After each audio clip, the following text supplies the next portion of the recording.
नमस्कार मित्रांनो, आपल्या बळीराजा या यूट्यूब चॅनलमध्ये तुम्हा सर्वांचे मनपूर्वक स्वागत। मित्रांनो, काल तारीख होती 28 जून 2024। तर बघा, महाराष्ट्र विधानसभेमध्ये सध्या बजेट सत्र सुरू आहे। या बजेट सत्रामध्ये महिलांसंदर्भात, तरुणांसंदर्भात, त्याचबरोबर शेतकऱ्यांसंदर्भात मोठ्या घोषणा करण्यात आल्या। तर आपण आजच्या व्हिडिओमध्ये फक्त महिलांसंदर्भात जी एक योजना काढलेली आहे, मुख्यमंत्री माझी लाडकी बहीण योजना, या संदर्भात आपण डिटेल अशी माहिती पाहणार आहोत। ओके, ही योजना कधी सुरू करण्यात आली तर 28 जून 2024 म्हणजे विधानसभेमध्ये माहिती देण्यात आली आणि 28 जूनलाच म्हणजे कालच्या डेटलाच हा GR आलेला आहे। ओके, तर योजनेसंदर्भात आपण डिटेल अशी माहिती पाहू। त्यांनी प्रस्तावनेमध्ये बघा थोडीफार माहिती सांगितली की महिलांमध्ये अनिमियाचे प्रमाण 50% पेक्षा जास्त आहे। त्याचबरोबर श्रमबळ पाहणीनुसार पुरुषांची रोजगार आहे टक्केवारी 59.10% आहे, तर स्त्रियांची 28.10% आहे। ही वस्तुस्थिती लक्षात घेतात तर महिलांमध्ये आर्थिक आणि आरोग्य परिस्थिती सुधारणे हे आवश्यक आहे, या ठिकाणी ते मेन्शन केले।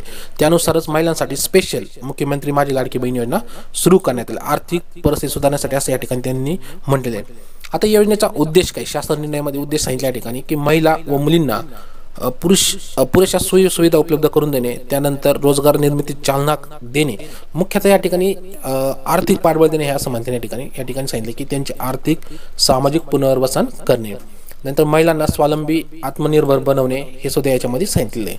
आता योजनेचे स्वरूप काय, हा मेन पॉईंट आहे आपल्या या ठिकाणी म्हणतात की जे पात्र महिला असणारे, आता पात्रता काय या संदर्भात आपण पुढे जाऊन पाहणार आहोत। तर जे पात्र महिला आहेत त्यांच्या आधार लिंक खात्यावर DBT मार्फत, डायरेक्ट टू बेनिफिट ट्रान्सफर यांच्या मार्फत प्रत्येक महिन्याला 1,500 रुपये म्हणजे 1,500 रुपये त्यांच्या बँक खात्यामध्ये पाठवले जाणार आहे। आता प्रोसेस काय, फॉर्म कसा भरायचा याबद्दल आपण पुढे माहिती पाहू।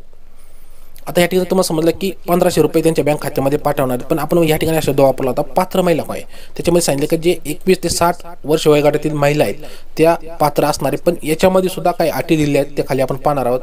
याच्यामध्ये 21 ते 60 वयोगटातील विवाहित, विधवा, घटस्फोटित, परित्यक्त ज्या महिला आहेत किंवा निराधार महिला आहेत या योजनेसाठी पात्र असणारे, विवाहित सुद्धा महिला याच्यामध्ये पात्र, म्हणजे ज्यांचं वय 21 ते 60 वर्ष आहे अशा महिला याच्यामध्ये पात्र असणार आहेत। आता पात्रता बघा, पहिल्यांदा या ठिकाणी सांगितली जी महिला असणार आहे ती ह्या ठिकाणी महाराष्ट्र राज्याची रहिवासी पाहिजे।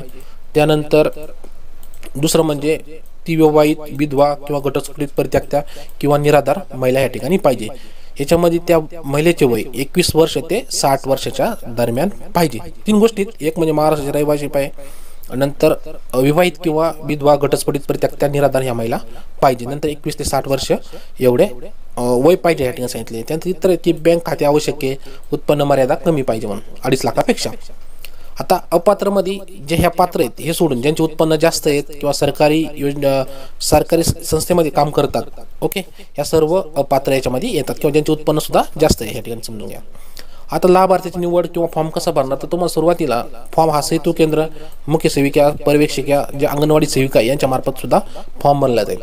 ओके, हा ऑनलाईन प्रकारचा फॉर्म असणार आहे। एकदा ऑनलाईन भरल्यानंतर डॉक्युमेंट तुम्हाला ऑनलाईन ह्या ठिकाणी जाणार आहे जिल्हा महिला बालविकास अधिकाऱ्यांकडे, ते पुढे पुणे विभागाकडे पाठवणार आहे।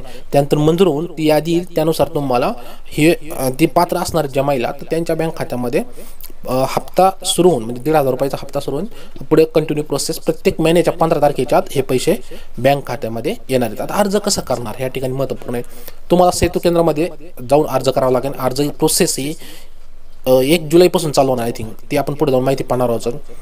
आता ह्या ठिकाणी सांगितलं तुम्हाला मी की अर्ज कसा करणार, ऑनलाईन पद्धतीने सेतू केंद्रामध्ये जाऊन तुम्ही अर्ज करू शकता। काय काय डॉक्युमेंट लागणार आहेत आपण ती सुद्धा पाहू। खाली डॉक्युमेंटची लिस्ट या ठिकाणी दिली खाली। तर या योजनेसाठी कोणकोणते कागदपत्र सादर करणे आवश्यक आहे याबद्दल माहिती पाहू। याच्यामध्ये तुम्हाला ऑनलाईन अर्ज भरावा लागेल। ऑनलाईन अर्जासोबत तुमचे आधार कार्ड तुम्हाला लागणार आहे। त्यानंतर महाराष्ट्र राज्याचे अधिवास प्रमाणपत्र किंवा राज्यातील जन्माचा दाखला, आपण जन्माचा दाखला सुद्धा म्हणतो, हे लागणार आहे।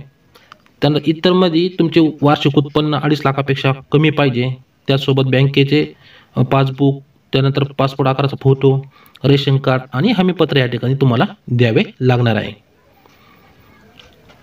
याच्यामध्ये प्रमुख म्हणजे ऑनलाईन अर्ज, आधार कार्ड, जन्माचा दाखला, उत्पन्न प्रमाणपत्र, बँक आणि पासपोर्ट फोटो एवढे लागणार आहे।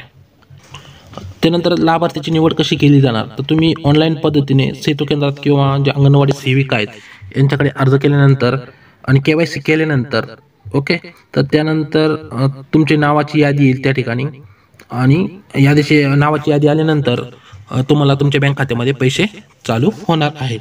ओके, अशा प्रकारे अर्ज केल्यानंतर तुम्हाला चालू होईल. आता अर्ज करण्यास सुरुवात कधी होणार आहे तर बघा 1 जुलैपासून ते 15 जुलैपर्यंत अर्ज करण्यास सुरू होणार आहे. ऑनलाईन ॲपद्वारे किंवा एक लिंकद्वारे तुम्हाला ते ऑनलाईन पद्धतीने अर्ज भरता येणार आहे. ओके, अशा प्रकारे तुम्ही या ठिकाणी ऑनलाईन पद्धतीने अर्ज शासनाला करू शकता आणि 1500 रुपये महिना याचा लाभ घेऊ शकता.